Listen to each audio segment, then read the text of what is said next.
नमस्कार दोस्तों, मैं राजकुमार मौर्य पश्चिम बंगाल विधानसभा चुनाव के लिए आज 23 अप्रैल को पहले चरण की वोटिंग हो रही है। पहले चरण की वोटिंग के दौरान अलग अलग तरीके से सर्वे आ रहे हैं।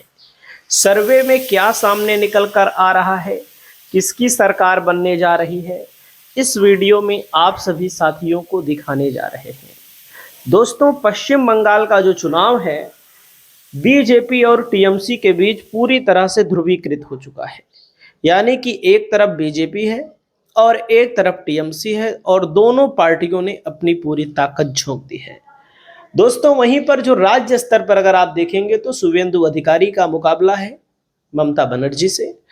और आप सभी साथियों को मैं बताना चाहूंगा, अभी पीछे आपने देखा होगा ओवैसी ओवैसी की हवा यहाँ पर खराब हो गई है। सच्चाई यही है, चाहे ओवैसी की बात करें चाहे हुमायूं कबीर की बात करें, ये लोग बेअसर हो गए हैं क्योंकि बीजेपी ने इतना तंत्र झोंक दिया है।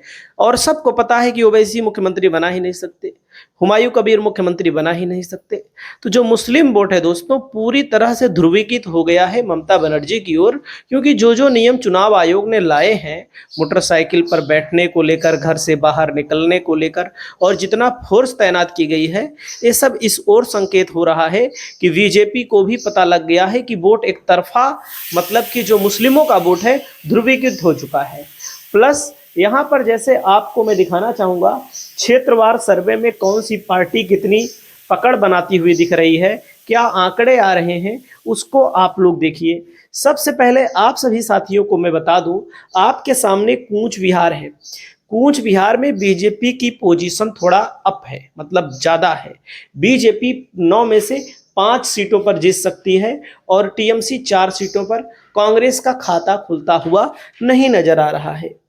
वहीं पर दोस्तों अगले जिले की ओर बढ़ते हैं, अलीपुरद्वार है। यहाँ पर भी बीजेपी की पोजीशन ज़्यादा है। अलीपुरद्वार में टीएमसी को 1, कांग्रेस को कोई, अन्य को यहाँ पर कोई सीट नहीं मिल रही है।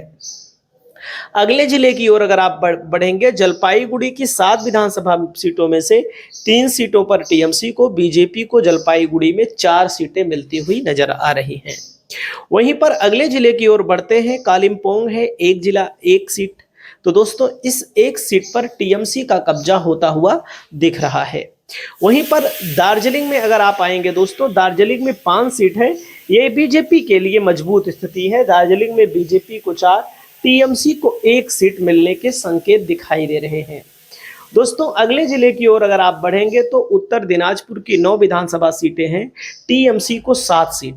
अब देखिए, उत्तर दिनाजपुर में टीएमसी एक तरफा 7 सीट जीत रही है और बीजेपी को 2 सीट मिलने के अनुमान बताए जा रहे हैं।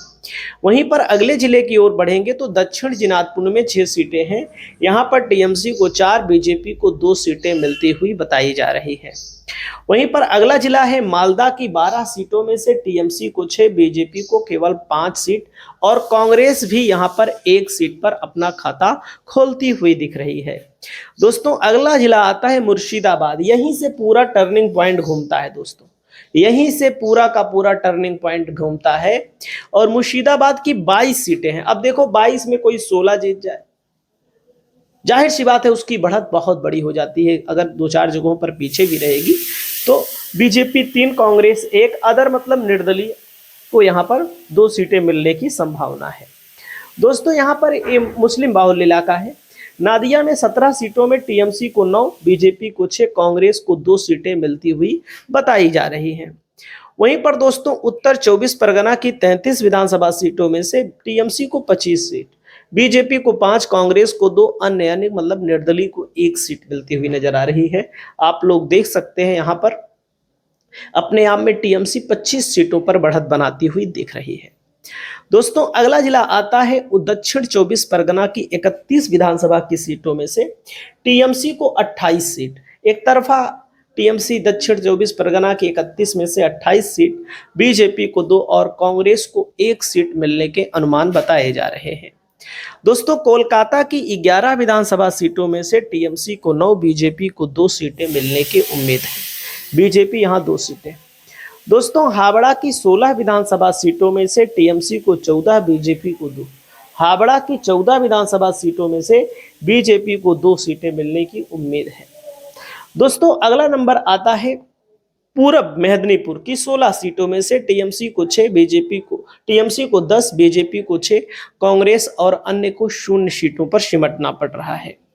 दोस्तों अगला नंबर आता है हुगली की 18 सीटों पर टीएमसी को 13, बीजेपी को 4।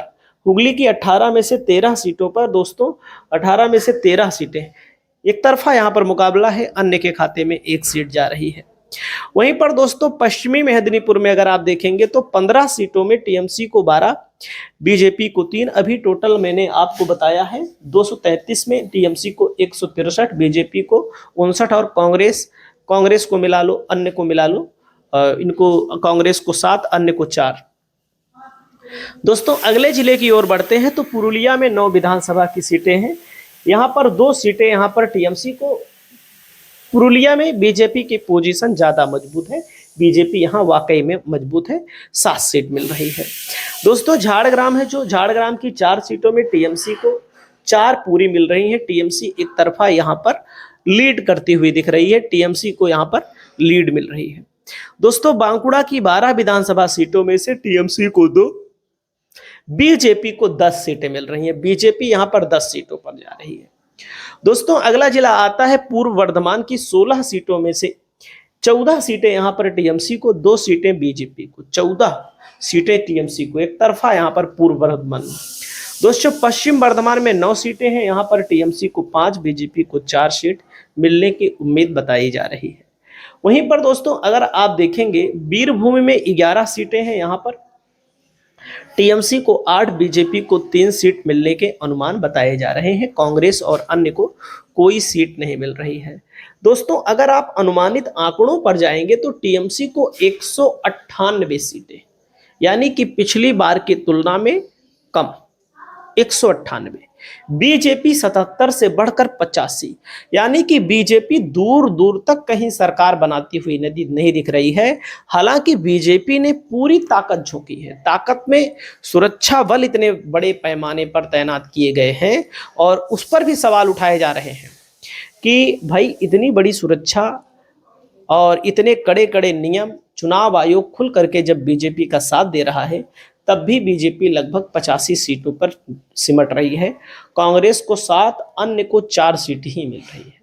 तो इस मुद्दे पर आपका क्या कहना है? आप लोग अपनी राय को कमेंट करके बताइए। चैनल पर पहली बार आए हैं तो चैनल को सब्सक्राइब करिए। वहीं पर दोस्तों सेफोलॉजिस्ट के तौर पर योगेंद्र यादव जी का भी कहना है कि यहाँ पर जो मामला है टीएमसी का ज़्यादा मजबूत लग रहा है।